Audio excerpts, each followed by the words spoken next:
మాజీ మంత్రి కాకాని గోవర్ధన్ రెడ్డికి పోలీసులు మరోసారి నోటీసులు ఇచ్చారు. ఈ నెల 24న డీఎస్పీ కార్యాలయంలో విచారణకు హాజరు కావాల్సిందిగా ఆ నోటీసులో పేర్కొన్నారు. అయితే ముందు ఈ నెల 14న విచారణకు రావాలని ఆ నోటీసులు ఇవ్వగా దాన్ని 19వ తేదీకి మారుస్తూ మళ్లీ నోటీసులు ఇచ్చారు. కానీ 19వ తేదీన కాకాని నివాసానికి కోవూరు పోలీసులు రాలేదు. ఇటీవలే కోవూరులో ఓ బాలికపై లైంగిక దాడి నేపథ్యంలో ఆ బాలిక కుటుంబాన్ని మాజీ మంత్రి కాకాని పరామర్శించారు. ఈ నేపథ్యంలోనే ప్రభుత్వ తీరుపై ఆయన తీవ్రమైన ఆగ్రహాన్ని వ్యక్తం చేశారు. దీంతో ఈ అంశంపై మరోసారి పోలీసులు కాకానికి నోటీసులు ఇచ్చారు. ఇక విచారణకు కాకాని హాజరవుతారా లేదా అన్న దానిపై ఇప్పుడు సర్వత్రా ఉత్కంఠ నెలకొంది.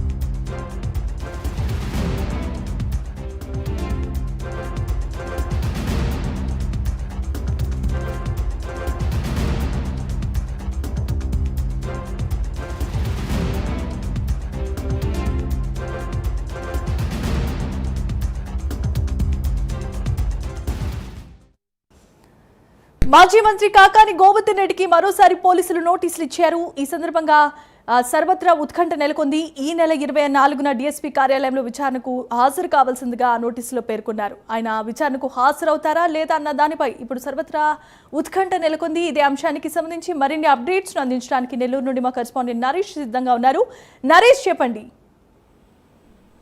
మొత్తానికి నెల్లూరు మాజీ మంత్రి కాకాని గోవర్ధన్ రెడ్డికి మరోసారి నోటీసులు జారీ చేశారు పోలీసులు. ఈ నెల 24వ తేదీ రూరల్ డీఎస్పీ కార్యాలయంలోకి విచారణకు హాజరు కావాలంటూ నోటీసులు పోలీసులు ఇవ్వడంతో ఒక్కసారిగా కూడా అంటే ఇదే విషయంపై మనం చూస్తే తొలితగా ఈ నెల 9వ తేదీ కాకాని గోవర్ధన్ రెడ్డికి నోటీసులు ఇవ్వడం జరిగింది.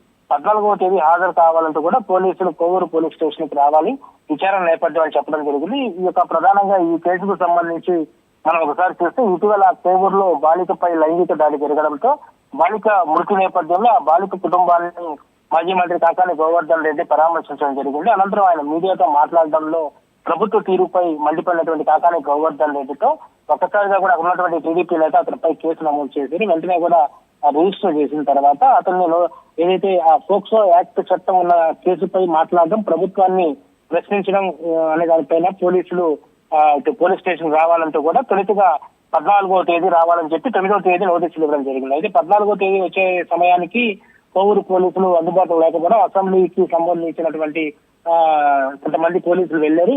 పోలీసు మెన్ పవర్ తక్కువగా ఉంది.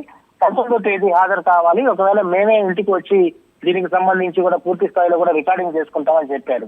అయితే ఈ నేపథ్యంలోనే 19వ తేదీ ఉదయం 10 గంటల నుంచి మధ్యాహ్నం 12 గంటల వరకు కూడా కాకాని గోవర్ధన్ రెడ్డి ఇంట్లోనే ఉన్నప్పటికీ కూడా పోలీసులు ఎవరు కూడా రాకపోవడంతో ఆయన కొంత అసహనంగా ఫీల్ అయ్యారు. అయితే వెంటనే బయటకు వచ్చినటువంటి కాకాని గోవర్ధన్ రెడ్డి మీడియాతో కూడా మాట్లాడిన తర్వాత కేవలం కక్షపూరిత రాజకీయాల్లో ఇది నా మీద ఇలాంటి ఆరోపణలు చేస్తానో, నాపై ఇలా పోలీసులు కేసులు నమోదు చేస్తున్నారంటే ఆయన మండిపడడం జరిగింది. అయితే 19వ తేదీ అంటే ఈ రోజున ఉదయం నుంచి కూడా ఇంట్లోనే అందుబాటులో ఉన్నాను, పోలీసులు దీని మీద స్టేట్మెంట్ రికార్డింగ్ చేస్తామన్నారు. నేను పోలీసులకి లా ప్రకారం లీగల్ గా ఏ విధంగా వాళ్ళకి నేను దీని మీద రికార్డింగ్ సంబంధించి చెప్పాలో వాటి మీద అన్నింటిలో కూడా నేను కూడా ఏమేమి మాట్లాడానో, నేను తప్పే ఉంది మాట్లాడాలని కూడా పోలీసుతో మాట్లాడుతూ సిద్ధపడ్డాను, కానీ పోలీసులే రాలేదని చెప్పడంతో అయితే మీడియా సమావేశం అయిపోయిన తర్వాత ఆయన బయటకు వెళ్ళిపోయారు. అయితే తర్వాత నిన్న పోలీసులు శుక్రవారం రోజు ఆయన ఇంటికి వెళ్ళి మళ్ళా రెండోసారి కూడా నోటీసులు జారీ చేశారు.